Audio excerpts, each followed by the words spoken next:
Everybody, this guide is a collection of essential tips for those new players who are planning to begin or already playing Clair Obscur Expedition 33.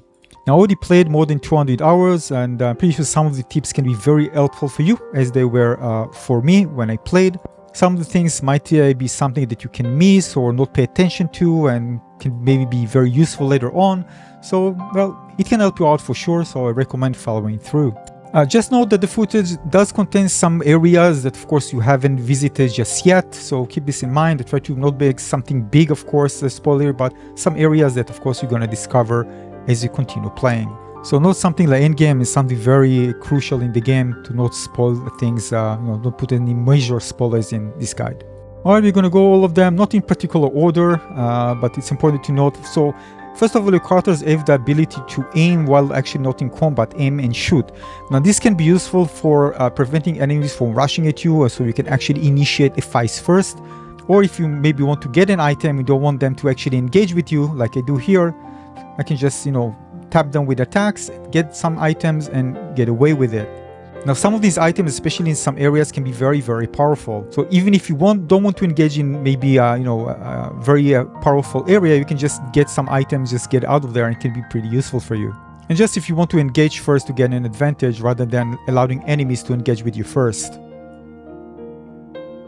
The other thing is regarding Pictos and Luminas. This is one of the key mechanic in the game for creating very powerful builds, and you're going to find more as you discover. It might be confusing at first with the UI, but basically there are Pictos and Luminas. Pictos, when you find one, you can only equip it for a single character. It also has both stats, like health for example, and speed here, and also a passive and a level. Now we level up Pictos by just finding new duplicates in the world, and basically as you level them up, finding duplicates, their stats are going to get improved.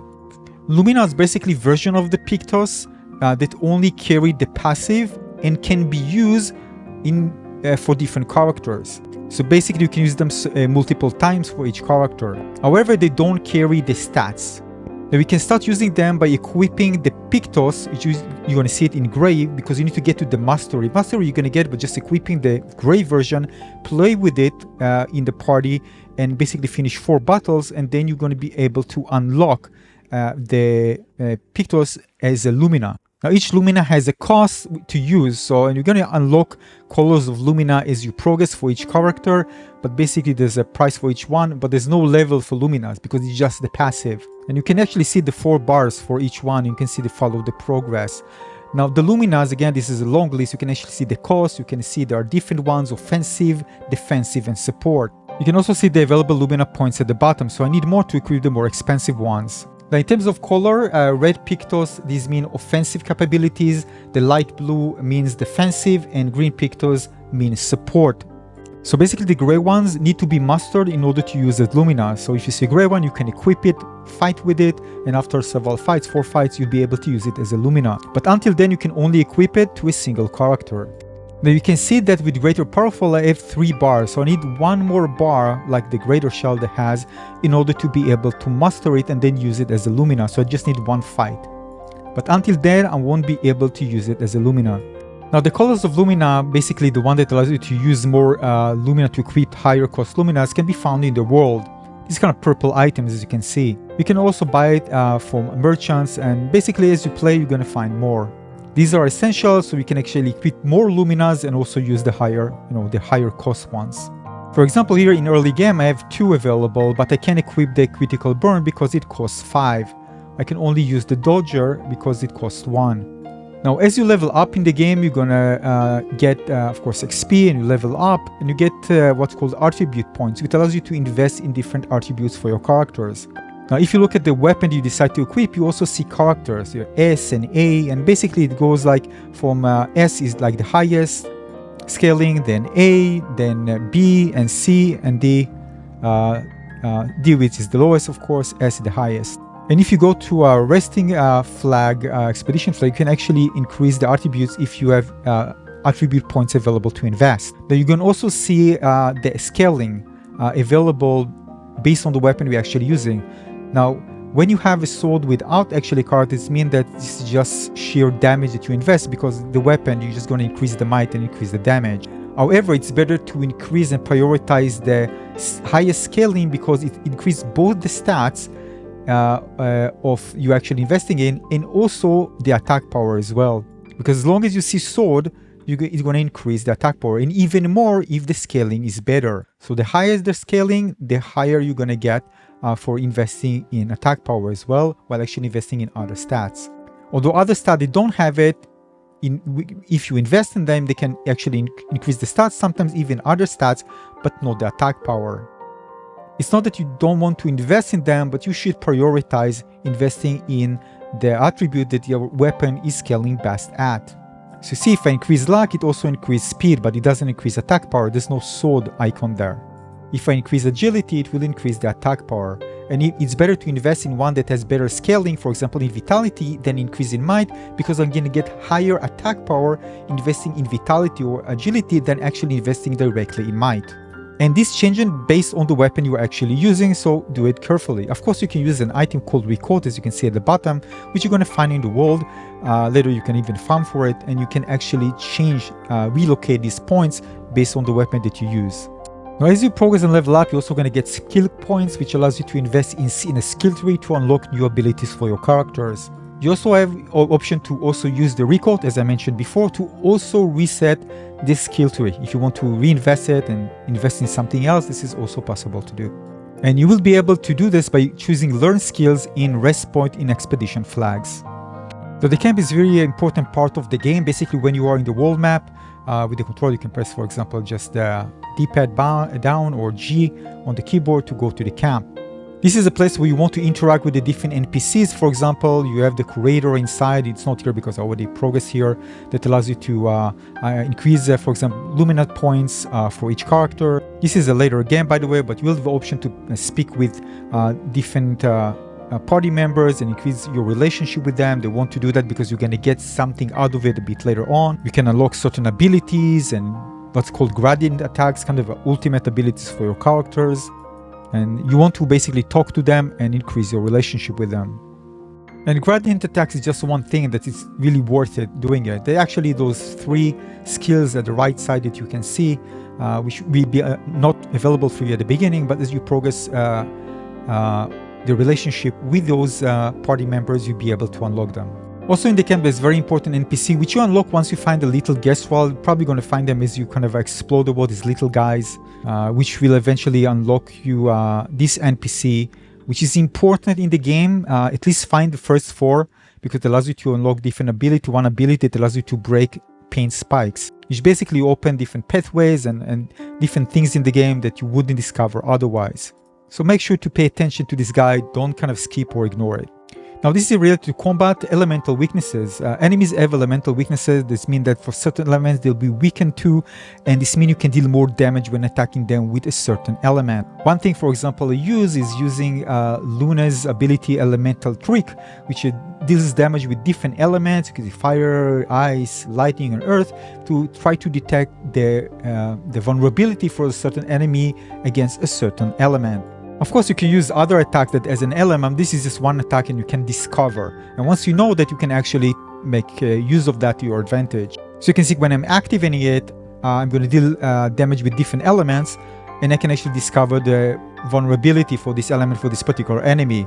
So yeah, you see, ice. So this enemy is vulnerable to ice. Then I can focus on other teammates to make sure that they deal damage with this element to deal more damage to it.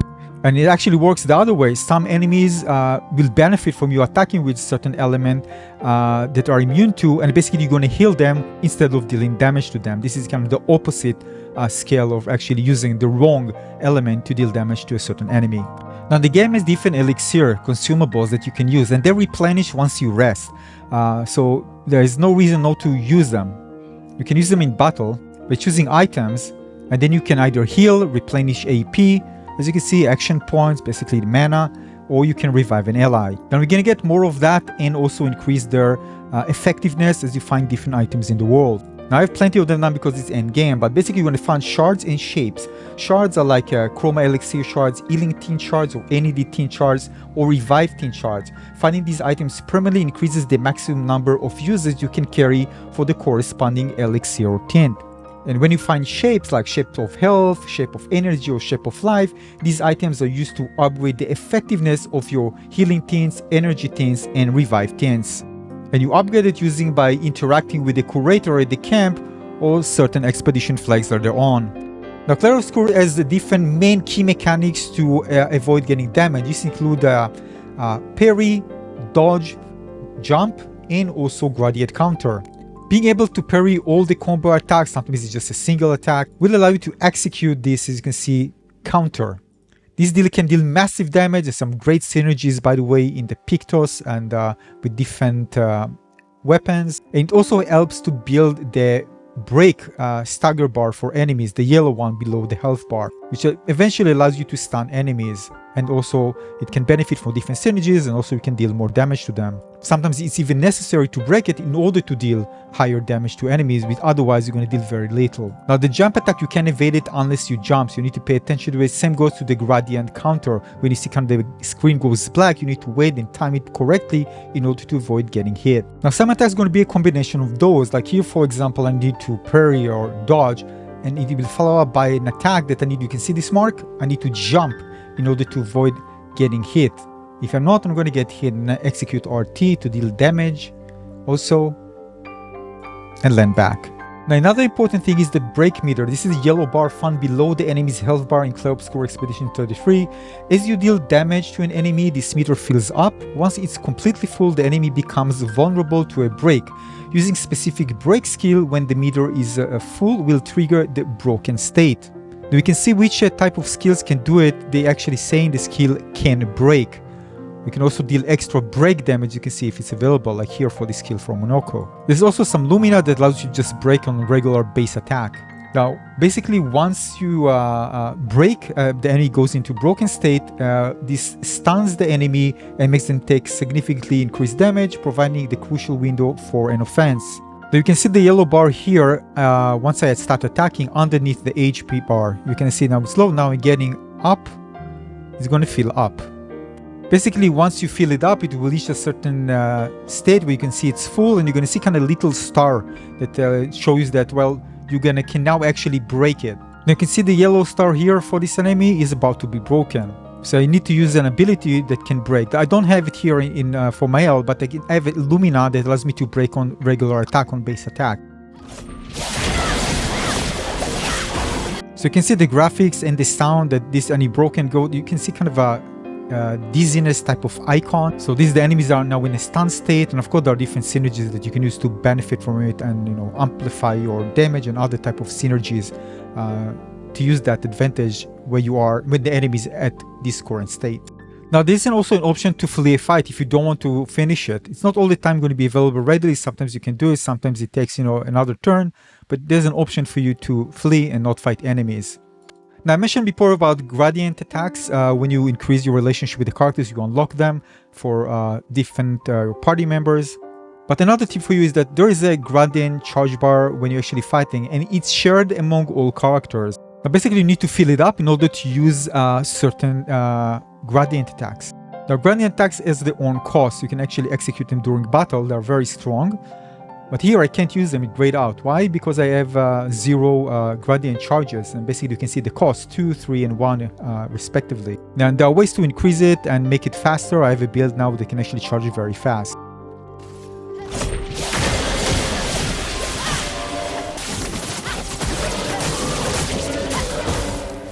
Now it doesn't have to be full, right? You can have it like 1 and you can use 1 that costs 1. But again, it's shared. So for example, Verso can use it now, although my L actually charge it fully. So it's shared between all characters. So now I'm going to execute a gradient attack with Verso that costs 3 gradient charge in order to use.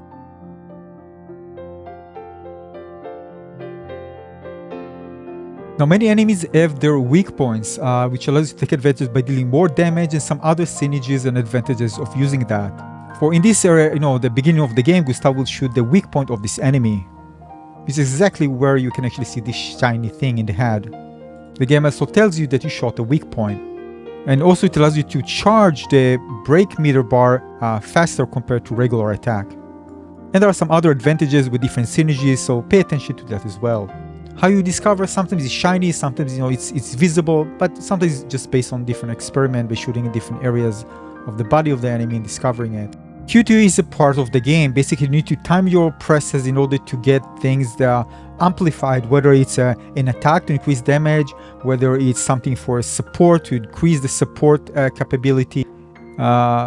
You can see here, I need to press at the right time. Am I getting the perfect? I get a certain advantage. Now, if you don't want to deal with it, there's actually a setting, accessibility settings. You can actually go and just make it do it automatically. So you can go to automatic QTE in the settings and change it to automatic. And you're actually going to see it visually that it's going to resolve automatically, and there's a feedback for that visually that you know that it's actually on automatic mode. A few more points. Chroma Elixir, you can actually use that at the beginning, but basically if you press with the controller, press Y, I have 1 at the beginning. This allows me basically to replenish health to all characters in the game. So if I need healing, for example, I can replenish. This will be replenished once you rest at an expedition flag at a resting point. So make sure to use it just in case you are long in the fight and you need to do some refreshment. Execute it. Just press again, hold Y. I know with the controller, it replenish. You also, as you explore, you're going to find expedition flags, basically resting points. There are going to be different options as you progress, but basically it allows you to rest, upgrade attributes, learn skills, and even fast travel as you discover more flags in a certain area. Now, if you pay attention to the elixirs at the bottom and on the right, you can see that it also replenishes all your elixirs, including the Chroma elixir and the one that related to the AP replenishment, health replenishment, and revival. So make sure to rest if you need to replenish those. Aside from that, it will also heal your entire party to full health, and will also, certain enemies will respawn if you eliminated them. Not all of them, but some of them. This is again a massive play, especially at the beginning when you want to invest more attributes and upgrade your character and unlock more skills to be able to survive better in the world. This is especially useful at the beginning. Pay attention to that. Now, this is also very important. Make sure that when you explore, although the game is relatively linear, there's some off-route path you can actually go, which you're going to find that they are very rewarding. Sometimes just want a single path, you can just walk around and grab something. Sometimes it can be maybe a secret boss or an entire area that you can miss if you don't explore enough. Maybe it's going to be like a paint spike that unlocks something, and then you're going to find something. Usually it's very, very rewarding, and it's worth just exploring the different areas and find something hidden there. Now, when investing in, for example, using certain Luminas or Pictos, pay attention to the speed as well, because this dictates the turn when you actually position in the turn, when you actually play and get into turn-based combat. There are things that's just going to make you go first, and especially if you're initiating a fight, but again, in general, you want it to be high in order to be able to gain advantage in the turn, to be first to actually execute whatever you want to do. There are different ways to do that, to increase it by using, for example, Pictos with different higher stats or different buffs that one character can apply, for example, like Rush. You can even slow enemies down with different attacks, which make you basically, reduce their speed in order to, or amplify yours or both in order to make sure that you play first. For example, in later game, I'll build very strong speed build that allows you to play so much that the enemies don't even get a chance to play. But of course, it comes at the cost of doing other things, so you need to balance it out. Now, there are also status effects in this game. There are quite a lot of them. For example, Burn gives damage over time, Freeze keep turns, Stuns keep next turn, Inverted healing causes damage, Mark next hit going to be stronger, Charm, well, you can basically, can actually attack an ally. So if your teammate is charmed, they can actually attack you and any other of the teammates. Blight reduces max HP, Berserk increases damage, Curse is death after a certain time, Bound, basically you cannot dodge, Exhausted, no AP gain, Dizzy, aiming is harder, Silence, cannot use keys, Rage, 2 turns in a row. Now I'm going to get a status effect right now. You can actually see it, you can actually see what it does at the top right. So you can see, basically, I got silent. This means I cannot use skill. You see, Gustav actually cannot use skill. Is grayed out. Now, there's a way to deal with this by having some immunity with Luminas or something that you can actually heal and get rid of status effects and so on. But again, be aware of that. It can actually affect the fight quite significantly. Now, sometimes in the world you will find that there's some enemy that's a very, very high defense. I don't know the technical terms in the game for this, but you can see it's kind of covered with yellow. And basically this means that unless you break this yellow defense, you won't be able to deal lots of damage to this enemy. And the way to do it is basically break the break meter for this enemy, and once you do that, you'll be able to deal more damage. So just be aware, I didn't encounter this a lot, but it is available. This is early in the game, so yeah, it's a mechanic that is available. Now you can use R1 in order to break, I'm using controller to break items. It can actually reveal some areas where there's pathways that are blocked because of that, and sometimes you're going to find items inside. Usually when there are items, it's quite visible, you can actually see something glowing. But just know that this mechanic exists, and you can use it and sometimes benefit from discovering things by doing so. Now this is quite trivial, but pay attention to it. As you character gain a level, they receive both skill points and attribute points, so you can then use skill points at the expedition flag to unlock new abilities that the characters can use in the skill tree. So make sure to use it, of course, the moment you can, because at the beginning, by the way, when you add it, it will be available for you. It's just going to slot in, but once you unlock more, you need to choose which one you want to use. There are also costs for each one, so choose carefully. Later on, you're going to find record item that allows you to basically reset this tree, but at the beginning you won't be able to, so make sure to rank the right choice at the beginning. So this is the beginning of the game, so basically it's already equipped. You can actually see it new. It's kind of highlight with a yellow circle showing you this is something new. But once you fill all the 6, you need to actually sign as you unlock more skills. Now there are enemies in the game, usually the floating ones, that actually can dodge your attacks. And the way to make sure that you actually hit them is basically using, well, either counter or aiming and shoot. If I'm just going to try an attack, you can see dodges. Although there's a chance to get it, but usually they can quite easily dodge your attacks. So you should prioritize hitting them with aim and shoot rather than trying to attack them with regular hits. Although if you have like a big chain of hits, there's high chance that you can do that, and you also have high chance to eliminate them. But basically, the way to do it without actually missing is just aiming and shooting. And you can see that these enemies are kind of detached from the ground, so that's why you recognize them as such. As you start exploring the game, you're going to find out that off-path you're going to find very strong enemies. These are chromatic enemies, kind of a stronger version of certain enemies you're going to find in the wild. Think of it kind of a mini bosses in the game. They are much stronger, but also give you much better rewards. This is, for example, one of them at the beginning of the game. And it might be tough at the beginning when you first fight against it. You're not really familiar yet with everything, with the mechanics, you got used to it. But once you get it done, you're gonna unlock great things, like a weapon, for example, a Pictos, or maybe a nearby item on the ground is kind of guarded by this enemy. Right, so here, for example, I get a new Pictos, and there's also an item on the ground, and I also got Clair of Lumina, which allows me to basically increase the Lumina for certain characters and use more costly Luminas or several of them. It's definitely worth engaging with these enemies, it's very rewarding.